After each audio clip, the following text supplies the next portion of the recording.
Je m'appelle Gilles Rodin-Fertina, je suis enseignant en école primaire depuis 9 ans. Je travaille dans une zone d'éducation prioritaire en France, à Strasbourg, pour la 4e année. Ma classe, c'est une classe de 27 élèves de 9 et 10 ans qui sont en CM1 et en CM2. Ma classe est découpée de telle façon que j'ai plusieurs espaces à disposition. Un espace où je peux enseigner devant un grand groupe, mais aussi différentes tables ou une pièce annexe dans laquelle il va y avoir des différents ateliers ou différents espaces d'autonomie qui permettent aussi aux enfants d'entrer dans un apprentissage sans forcément avoir besoin de l'enseignant. Ces espaces sont souvent adossés au numérique, ainsi il va être possible de pouvoir découvrir une leçon par le biais d'un casque de réalité virtuelle ou bien pouvoir approcher une façon de faire en observant et en utilisant une imprimante 3D ou encore en utilisant des smartphones et donc utiliser tous les médias qui sont liés à ceci. Dans mon travail, cela apporte une réelle plus-value pour rendre d'une part mon enseignement plus attractif et pour illustrer de manière plus concrète un bon nombre d'apprentissages. En France, dans le programme de l'éducation nationale en histoire, la Seconde Guerre mondiale est abordée à partir du 2e trimestre. L'objectif est d'essayer de faire comprendre aux élèves pourquoi la guerre mondiale a eu lieu, ainsi que la vie pendant celle-ci et les conséquences. La région dans laquelle je vis et où mon école est implantée a un passé qui est extrêmement lié aux guerres. Nous sommes à la frontière entre la France et l'Allemagne, et soit pendant la guerre de 1870, soit pendant la Première Guerre mondiale, ou encore pendant la Deuxième Guerre mondiale, les Alsaciens se sont retrouvés parfois français, parfois allemands. Et cela a eu des conséquences au niveau des familles, au niveau des apprentissages et même au niveau des lois qui existent dans notre région.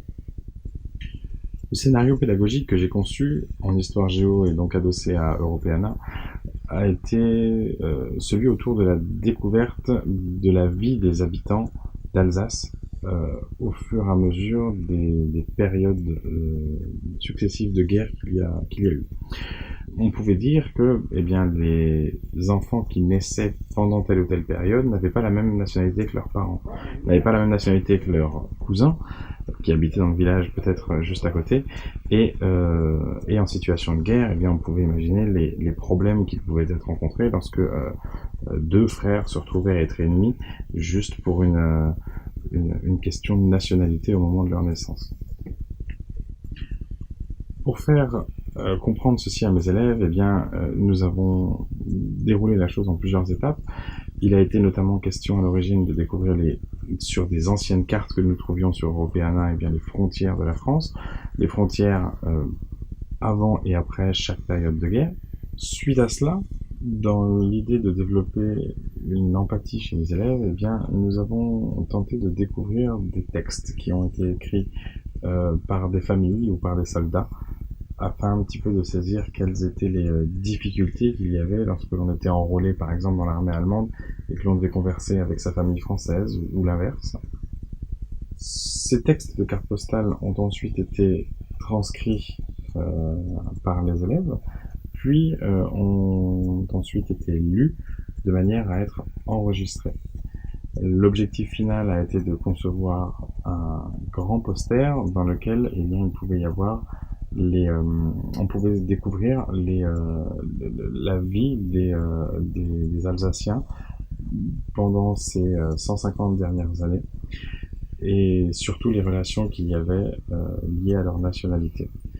La petite spécificité supplémentaire était que lorsque nous présentions les cartes postales, il était possible de pouvoir scanner celle-ci avec l'un ou l'autre téléphone et ainsi de pouvoir entendre un enfant qui lisait les cartes postales, dont parfois l'écriture était difficile à déchiffrer.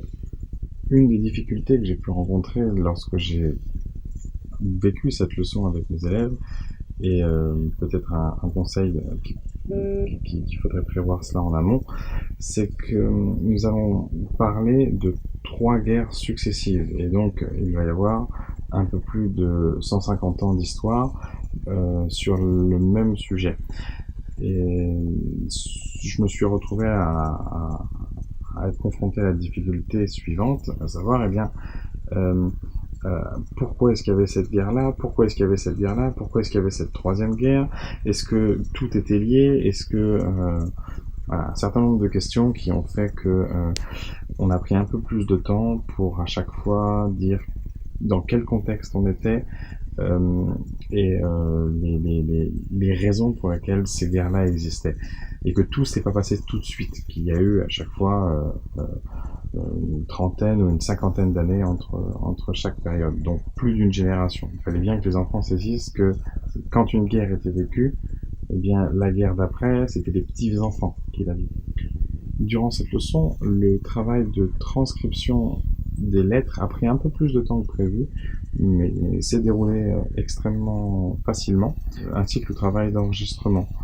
Une fois que une fois que le texte apparaissait clairement avec une écriture facile à déchiffrer. Je demande en souvenir de toi par pour le cas si douloureux où je t'aurais.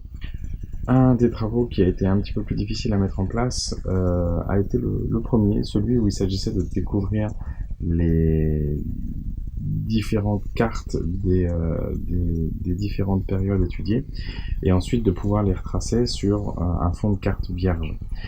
En effet, le matériel qui était utilisé, à savoir des cartes de l'époque, permettait difficilement de bien se rendre compte des frontières qu'il y avait.